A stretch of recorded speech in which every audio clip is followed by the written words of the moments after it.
Our next speaker is Maria Cabanillas from MD Anderson. I'm not going to give a full introduction for her. She spoke just half an hour ago, and we look forward to another fascinating presentation and discussion now for molecular guided treatment of anaplastic thyroid carcinoma. Welcome, Maria. Thank you. That was a phenomenal talk. I can't believe you put me behind Dr. Van Nostrand. Thank you. So I'm going to talk about molecular guided treatment of ATC.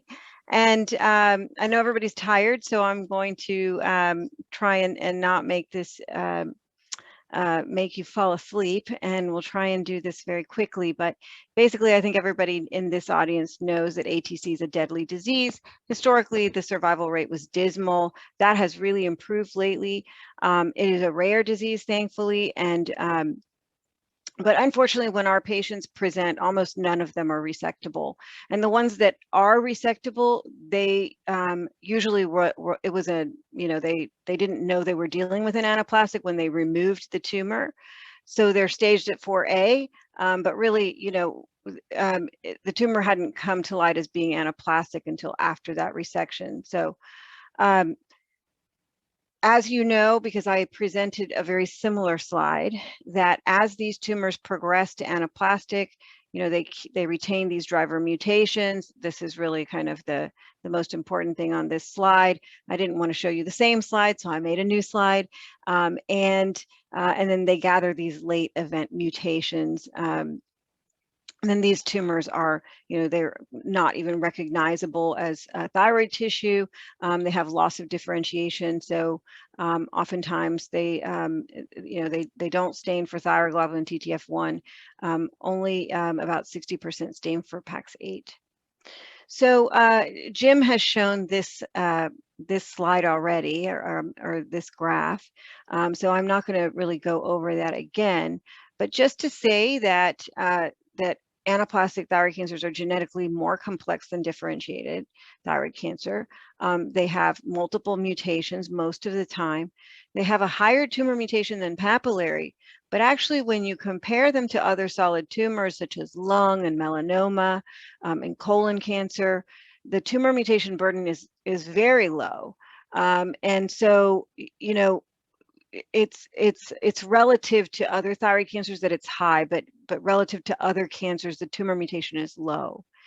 45% will have a BRAF mutation. About a quarter are going to have RAS mutations. 10% NF1, 15 PTEN, and then in addition to those driver mutations, we see these mutations that are important in progression and aggressiveness, which is TERT promoter and TP53, where the majority of these tumors we're going to see that they have these additional late mutations.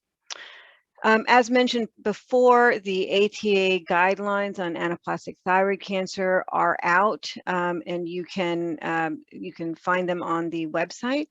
I just want to point out that they have drastically changed, and so the 2012 guidelines were then updated to 2021, which is very confusing for people who are slightly dyslexic. But the recommendation number 4 is that once ATC is diagnosed or considered, then assessment for BRAF V600E should be expeditiously performed by IHC and confirmed with molecular testing. Recommendation 5 is molecular profiling should be performed at the time of ATC diagnosis. So we did not have this in the 2012 guidelines. This is totally new. So, you should read these guidelines because they are drastically different. There has been a lot that's happened. We now have FDA approved drugs for anaplastic thyroid cancer. So let's talk about molecular testing in ATC. So this is a cancer that grows very rapidly. Usually the patient says that it's growing, every day, sometimes every week. And so we really can't wait for the next generation sequencing on tumor because it takes a long time, usually about 3 weeks. So there are 2 faster methods, the BRAF by immunohistochemistry that I just mentioned in the ATA guidelines. And then there's also liquid biopsy, which is mentioned in the guidelines. It's not in the recommendations, but you can look at that information in there. So immunohistochemistry for BRAF V600E is very good. There is an antibody that's specific for V600E. So you're not going to pick up any other mutation. You're not going to pick up any other BRAF mutation, only the V600E. And that's really what our therapies are directed at. So, so this is a very important test to do. When the test is available at your institution, the results are available in 24 hours. So usually the patient shows up, has a biopsy the next day. I can tell them by the second day at the end of the day if they have a BRAF mutation or not. And the best call of the day is that last call to an anaplastic patient that has a BRAF V600E mutation. So this has been validated and in all thyroid cancers really, and it shows a high correlation with NGS. What's really important that that you need to understand is that, as endocrinologists, we do a lot of FNA, and the test cannot reliably be performed on FNA smears. You have to have an FNA cell block, or you have to have surgical or core tissue. So you can get false positives with the smear, and so you should not be using it on FNA smears. And so oftentimes we have to repeat biopsies when the patient shows up for that reason, because what they have is an FNA that's sent over to us. This is a study that hopefully will be publishing soon. We're wrapping up the manuscript, but this was presented at ATA in 2019, and you can just see here, I don't want to talk too much about this, but a very good correlation with NGS. The turnaround time, this was back in the day when we were just starting to do BRAF by IHC. At that time, it took 5 days, which we thought was, woo, super fast. Now it takes 24 hours, basically, because our pathologists do it as a reflex. So whenever they see an anaplastic or something that we are tagging as suspect anaplastic, they automatically do that BRAF IHC for us. So we don't have to order it and then wait another 24 hours. And so this really should be adopted by all pathologists when they see an anaplastic thyroid cancer or something that is suspected, like a poorly differentiated that's behaving aggressively. It's a very inexpensive test, which is another huge advantage. At our institution, I think it costs about $150. So that's really cheap compared to NGS, which costs usually around $3,500 to $4,000. The limitation is you only get one gene, right? You only find out about BRAF V600E, so it's negative. You don't know what else the patient could have. And then about 7% of our specimens were inconclusive because all we got was necrotic tissue. So your radiologist needs to really be sure that they're getting, or whoever's doing the biopsy, that they're actually getting viable cells. Liquid biopsy, not a recommendation in the ATA guidelines. However, we do use this. Essentially, it's venipuncture, right? We use the plasma to find cell-free tumor DNA in the blood. We published this study a long time ago now, and seems like a long time ago. It was only 2017, and we've updated it now. And actually, that paper came out just last month in Thyroid, where we have updated data on this, on liquid biopsy in ATC.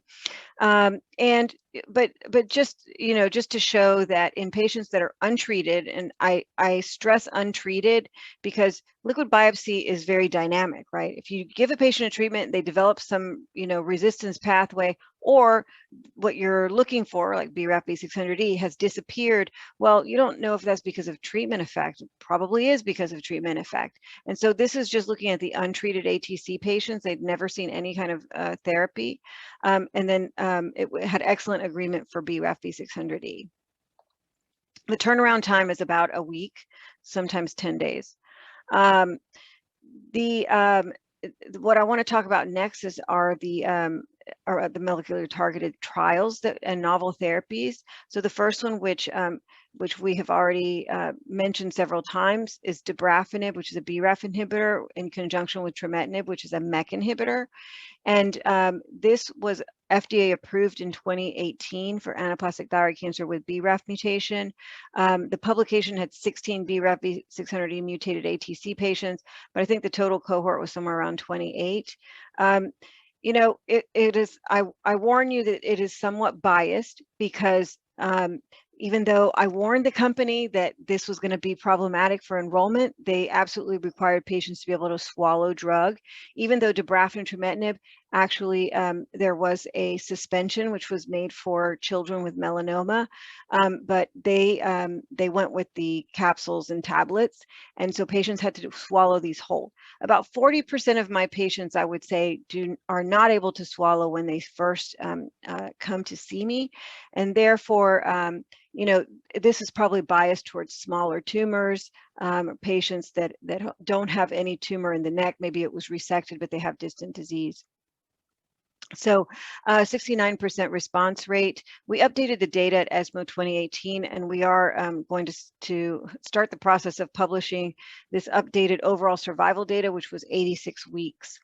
And here's the waterfall plot. You see some really deep responses. I mean, these were excellent responses that were durable in most patients. And again, if you look at first response, which is this sideways triangle in blue, you see that the responses happen early in most patients. So this is a patient of ours and a very dramatic response. I put it up here because it's something that, you know, anybody who can't read a CT can definitely see that there has been a massive response with this lady who's transferred into MD Anderson with her trach, tumor coming out of her skin. And we took the picture at 4 weeks, but she responded well before then. But this is when she came to clinic for her follow-up. Very rapid and dramatic responses, and actually this allows for the tumor to become resectable. The biggest problem with all kinase inhibitors is resistance, and so this is one of our patients that we published who developed a RAS mutation. So she has a great response to the BRAF MEK inhibitor combination. Here you see that the scalp lesion completely goes away on PET scan. This is her from her baseline thyroid biopsy. She has a BRAF ATM MCL1. This is when she starts to progress. So you start seeing that lesion coming back, and then it really grows. And our surgeon did remove this and her thyroid, her primary lesion. And we found that in addition to BRAF ATM, she's now developed KRAS, TERT promoter, AKT2, and then that MCL1 is gone. So, you know, this is from the treatment, right? She developed a resistance pathway, and then really the best way to deal with that is to just remove the tumor before it develops resistance, right? And you can't do that, of course, everywhere in the body, but you can do it in the neck. So we look to see, you know, what's going on here, like why were our patients all of a sudden dying after a year? Well, you know, they started to develop resistance. And so this was beautifully demonstrated in this abstract that unfortunately hasn't been published, but we are pushing to get this published. You have these great, you know, great overall survival in that first year, and then they start to drop off and die. So, you know, when we started to notice this, we decided, well, you know, if these are resectable, you know, we'd had like this paradigm that you just didn't operate on anaplastic thyroid cancer unless it was 4A. And we were all just stuck in this same mentality that we had grown up with. It was what we were taught. And one day we said, well, you know, why don't we just take this out, right? Because this is what's going to kill the patient, is the tumor here in the neck. If it grows back, that's going to asphyxiate the patient and they're going to die. And so we started taking these out. This is our publication of our first 6 patients. I think we're up to about 30 patients now. We've used neoadjuvant BRAF MEK inhibitor prior to going to surgery. And these are the PET scans before and after treatment. So this is before surgery. This is before BRAF MEK inhibitor, after BRAF MEK inhibitor, same thing here, et cetera. And then these patients went to surgery. And you know, 12-month median overall median survival was 83%, 62% at 18 months. So We don't know if this, we'd have to do a randomized trial to know whether this is actually benefiting patients. But I think that, asphyxiating on a tumor is pretty bad. And so I would say take it out. If this were me, I would say please remove it, and we'll deal with the metastases another way if we start to progress. We did look at our experience all dating back to 2001. We had a database that we had been keeping for many years, and then we went back and looked at just the patients that actually had BRAF V600E mutations that were treated with BRAF MEK inhibitor, the ones that went to surgery. So before we decided we were going to do this, and then the ones that did go to surgery. Of course, this is biased because it is retrospective, but you do see this huge difference in the overall survival in these patients that went to surgery versus those who did not have surgery.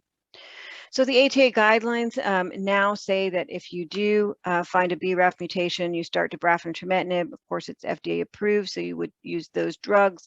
And then if they have an excellent response, you can consider surgery if feasible, and then go to definitive radiation plus or minus chemotherapy. So, we actually have so this was for 4B. Okay, for 4C, it's a little bit more difficult. What do you do with a 4C patient? Patients with distant metastases that have now a resectable tumor. Well, we still take those out. However, we say stage C, no XRT, right? So we do not stop to give radiation. Definitive radiation takes 6 weeks. And then patients have a couple weeks to recover before they can go back on systemic therapy. So we don't do that for patients with distant metastases. We simply go back on the BRAF MEK inhibitor once they have, once the surgeon clears them after a few days. If that wound looks good, then we proceed with putting them back on Debrafenib. And that's not in the ATA guidelines, but because there's no clear evidence that this is what you should do, but this is what we do at MD Anderson.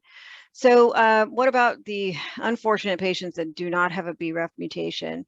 Well, I already talked about targeting fusion, so I'm not going to go over this, but I just want to show the lack of data in ATC. So for selpercatinib, there were 2 ATC patients. Lynatinib had 7, pralsetinib had none that I know of. Entrectinib and crizotinib, we have, basically case report with crizotinib, no information on entrectinib, although I do believe that they did have a ROS1 fusion patient actually with ATC that has not been published. It was actually presented as an abstract at one of the conferences. I don't remember which one.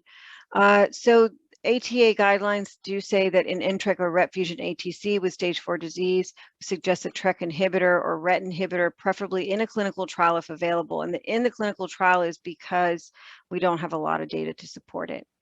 Okay, so what if you don't have a rare fusion or BRAF? Well, there have been 2 trials with Lynatinib and ATC.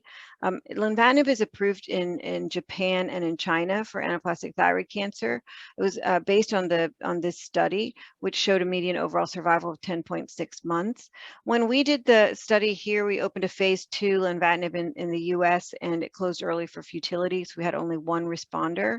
And so we were not too excited about Lynatinib as a single agent. There's also the risk of bleeding and fistulas with Lynatinib, so you do need to be very careful with these patients. I probably, wouldn't start most of my patients on full dose Lynatinib, especially if they have tumor like encasing the carotid and whatnot. So my philosophy on single agent targeted therapy and anaplastic is that these are usually short-lived responses. If you're going to do single agent, I would say do it on a clinical trial. We are looking at Lynatinib plus pembrolizumab as our group in Europe. Doing trials with other fusion targeted therapies in combination is going to be really impossible because these are so rare. So immunotherapy in anaplastic thyroid cancer, and there's been a lot of excitement with immunotherapy in all cancers, and that infected us too, and so we jumped on that bandwagon when everybody else did,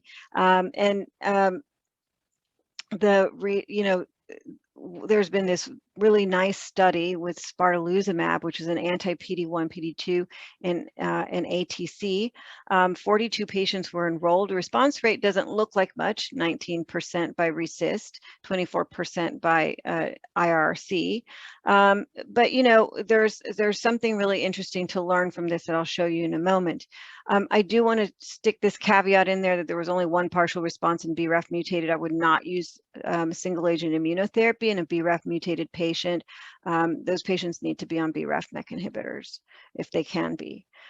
So here is the caveat. So 19% response rate, but when you break it down by the target of spartalizumab, right, PD-L1. If you look at PD-L1 expression in these tumors, the ones with the highest PD-L1 expression, 50% or greater, had overall response rate of 35%. Any expression, 18%. Anything that was undetectable was no responses, and this also led to better overall response. Overall survival in patients that had PD-L1 expression in their tumor. So the ATA guideline now states in 4C ATC with high PD-L1 expression, checkpoint inhibitors can be considered first line in the absence of other targetable alterations or later line therapy, preferably in the context of clinical trial. And here is the algorithm for 4C. So if you don't have a BRAF mutation, high PD-L1 expression, or high tumor mutation burden, because pembrolizumab is approved for high tumor mutation burden, but remember that I told you that ATC usually has low tumor mutation burden. But occasionally we will find these patients that have high. And then, so we then point to the checkpoint inhibitors such as pembrolizumab. Spartalizumab is not commercially available, and so you can't really treat those patients outside of a trial. New strategies for ATC. So these are things that are not included in the guidelines.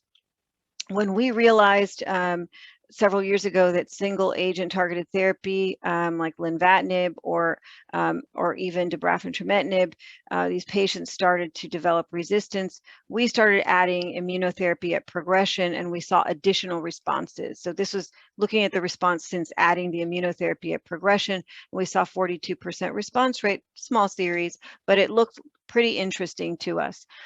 This is now published in Thyroid 2021. I think it came out in January. 8 patients that were reported retrospectively by a group in Germany. 6 were anaplastic, 2 poorly differentiated. But look at this, 4 of 6 complete responses in ATC, and median progression-free survival 16 months, very good. The higher the PD-L1 score or the higher tumor mutation burden correlated with a complete response. So it looks very interesting, and we and others are doing a clinical trial to look at this, a prospective trial. So this is one of our patients that we treated outside of a trial because our study is not open yet, but I just wanted to show you this really nice response. You see on her PET scan, she's got lots of disease. This is a man actually, and then complete metabolic response here. So now we have this trial open. We decided, well, why wait for progression? Let's treat them up front. It's hard to find them at progression. And so this is a study that we presented at ASCO that we have completed enrollment on. And then the Lynatinib pembro, like I said, is about to start. So I presented this at ASCO in 2020 virtually. We essentially, what's important are these 2 baskets. We had a BRAF basket that had BRAF MEK immunotherapy, and then a RAS NF1 basket that had a MEK inhibitor, Cabanillas. It's a very potent MEK inhibitor with atezolizumab, which is the immunotherapy. And because this was initiated, investigator initiated, we made sure that patients who could not swallow were able to actually crush their Debrafenib. They have to put it in something acidic. And then we were provided Cabanillas suspension. And so patients could either put that in their PEG tube or they could swallow it if they couldn't swallow pills, but they could swallow liquid. And so just focusing on cohorts 1, which is the BRAF cohort, and 2, which is the NF and RAS cohorts, you see very good median overall survival. So looking here, this is cohort 1. We did not reach the median, sorry, right here. 81% alive at 1 year. And then in cohort 2, median overall survival had been reached at 18 months. Now, you know, remember that these patients are much sicker patients than the ones in the clinical trial with Debrafenib, because many of these patients couldn't swallow. They had very advanced disease. We allowed performance status 2. So we really wanted to be able to treat the real world patients, right? Because it doesn't make any sense for me to do a study and tell you that this is great and this works, and then it doesn't pan out in your patients because, you know, they don't have performance status of 1 and they can't swallow. So we really wanted to make this more of a real life kind of study. So I'm going to wrap this up by just saying that, you know, we are a very high volume ATC center. We would love to see your patients if we can. Unfortunately, patients from Europe they're difficult to put on trials, but we have a number of trials, and so we really do need your patience.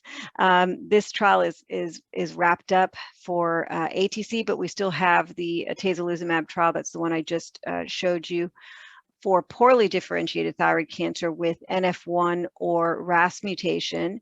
We have Lynatinib pembrolizumab opening. We have the neoadjuvant Debrafenib, neoadjuvant selpercatinib that I mentioned in my previous trial. We have tumor-infiltrating lymphocytes, where we take the tumors, take the lymphocytes out, give them back to the patient.